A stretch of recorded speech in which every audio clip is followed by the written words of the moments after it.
السلام علیکم محترم ناظرین، ایک مرتبہ کا ذکر ہے کہ ملکہ خزران شان و شوکت سے اپنے محل میں بیٹھی تھی۔ پھٹے پرانے کپڑوں میں ایک انتہائی شکستہ حال میں ایک عورت آئی۔ اس کی حالت سے معلوم ہوتا تھا کہ کوئی شریف زادی ہے، لیکن میلے کچیلے بوسیدہ کپڑوں نے اس کی حالت گدھا گھروں جیسی کر دی تھی۔ عورت ملکہ کو دیکھ کر پہلے تو گھبرائی، پھر وہ رہی جرأت کر کے ملکہ کو اس نے سلام کیا اور کہنے لگی، اے ملکہ، میں مروان بن محمد کی بیٹی ہوں، جو خاندان بنو امیہ کا آخری تاجدار تھا۔ جو ہی اس کے منہ سے یہ بات نکلی، ملکہ خزران کا چہرہ فرد غضب سے سرخ ہو گیا اور اس نے اکڑ کر کہا، اے بدبخت عورت، تجھ کو یہ جرأت کیسے ہوئی کہ تو اس محل کے اندر قدم رکھے؟ کیا تو نہیں جانتی تیرے خاندان نے عباسیوں پر کیسے ظلم ڈھائے؟ اے سنگ دل عورت، کیا تو وہ دن بھول گئی جب عباسیوں کی بوڑھی عورتیں تیرے پاس التجا لے کر گئی تھی کہ تو اپنے باپ سے سفارش کر کے میرے شوہر کے چچا کی لاش دفن کرنے کی اجازت لے؟ کم وقت عورت، خدا تجھے غرق کرے، تو نے معزز اور مظلوم عورتوں پر ترس کھانے کی بجائے انہیں ذلیل کر کے محل سے نکلوا دیا تھا۔ یہ تیری حرکت انسانیت کی توہین تھی۔ مانا کہ آپس میں دشمنی تھی، لیکن پھر بھی ایک بے بس اور لاچار دشمن کے ساتھ ایسا سلوک جائز نہ تھا۔ خدا کا شکر ہے کہ اس نے تجھ سے حکومت چھین لی اور تمہیں ذلیل کیا۔ تم فوراً واپس چلے جاؤ۔ چنانچہ ملکہ کی یہ بات سن کر مسنہ بالکل مغلوب نہ ہوئی، بلکہ اس نے زوردار قہقہ لگایا اور بولی، بہن، اپنے آپ سے باہر نہ ہو۔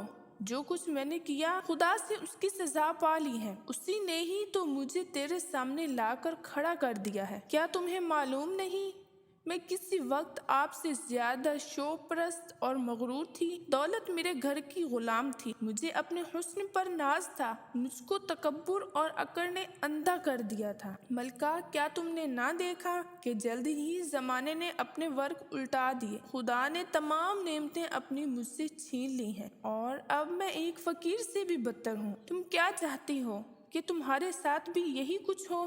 اچھا، خاموش رہو، میں جاتی ہوں۔ اتنا کہہ کر مسنہ نے تیزی سے باہر کا رخ کیا، لیکن اب چند قدم ہی جا پائی تھی کہ خزرہ نے دوڑ کر اسے پکڑ لیا اور گلے لگانا چاہا، لیکن مسنہ نے پیچھے ہٹ کر کہا، خزرہ، سنو، تم ملکہ ہو اور میں ایک غریب اور بے کس عورت ہوں۔ میرے کپڑے بوسیدہ اور غلیظ ہیں، میں اس قابل نہیں کہ ایک ملکہ کو گلے لگا سکوں۔ خزرہ نے اب دیدہ ہو کر لونڈیوں کو حکم دیا کہ مسنہ کو نہلا دو اور اعلیٰ درجے کی پوشاک پہنا دو اور اسے نہلا دھلا کر میرے پاس لے آؤ۔ لونڈیوں نے ملکہ کی حکم کی تعمیل کے دوران اس وقت مسنہ کو دیکھا تو یہ معلوم ہوا کہ جیسے بادلوں سے چاند نکل آیا۔ خزرہ بے اختیار مسنہ سے لپٹ گئی، پاس بٹھایا اور پوچھا، دسترخوان بچھواؤں؟ مسنہ نے کہا، ملکہ، آپ پوچھتی کیا ہیں؟ آپ کے محل میں مجھ سے زیادہ اور کون بھوکا ہوگا؟ دسترخوان بچھایا گیا، مسنہ نے سیر ہو کر کھانا کھایا۔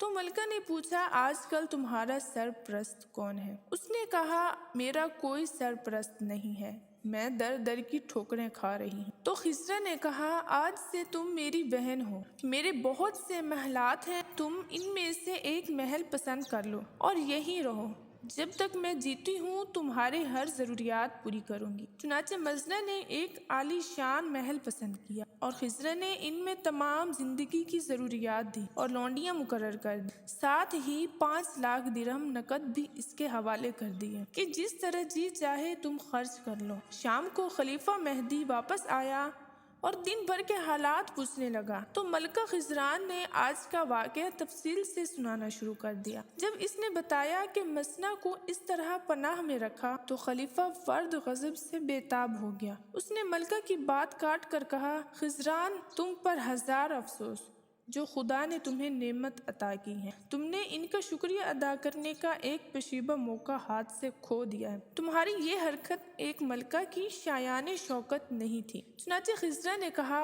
امیر المؤمنین، میری بات تو سنیے۔ اس کے بعد اس نے جب مسنہ سے حسن سلوک کی تفصیل بتائی تو مہدی کا چہرہ چمک اٹھا اور اس نے خضرہ کی اعلیٰ ظرفی کو بہت سراہا اور کہا آج سے میری نظر میں تمہاری قدر اور منزلت اور زیادہ بڑھ گئی ہے۔ چنانچہ پھر اس نے بھی اپنی طرف سے مزنہ کو اشرفیوں کے تحفے بھیجے اور ساتھ ہی کہلا کر بھیجا کہ آج میری زندگی کا سب سے بڑا یوم مسرت کہ اس نے ہمیں تمہاری خدمت کی توفیق دی۔ اب تم اطمینان کے ساتھ یہاں پر رہو۔ اس کے بعد مزنہ طویل عرصے تک زندہ رہی۔ اس کے بعد اس کا بیٹا بھی اس کی خدمت کرتا۔ اس کے بعد ہارون رشید خلیفہ بن نعت، اس نے بھی اس کو ماں کے برابر سمجھا۔ اس نے عہد خلافت کی ابتدا میں وفات پائی تو ہارون رشید بچوں کی طرح بلک بلک کر رویا۔ اس کے جنازے کو شان و شوکت سے قبرستان میں پہنچایا۔ محترم ناظرین، یہ سچا واقعہ ہمیں سبق دیتا ہے کہ یہ لوگ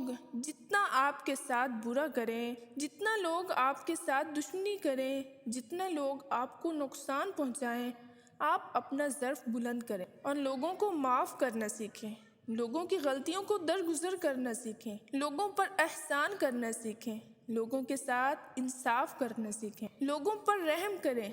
اگر آپ کے پاس طاقت ہے اور بدلہ لینے کی طاقت رکھتے ہیں تو اس وقت آپ کا امتحان یہ ہے کہ کیا آپ بدلہ لیں گے یا آپ معاف کریں گے۔ عزیز دوستو، اعلیٰ ظرف لوگ معاف کر دیتے ہیں، اعلیٰ ظرف لوگ درگزر کر دیتے ہیں۔ امید کرتی ہوں کہ ویڈیو آپ سب دوستوں کو بہت پسند آئی ہو۔ میں اجازت چاہوں گی اس امید کے ساتھ کہ اگر سانسوں نے وفا کی تو اگلی بار ایک اور ویڈیو لے کر آپ کی خدمت میں حاضر ہوں گی۔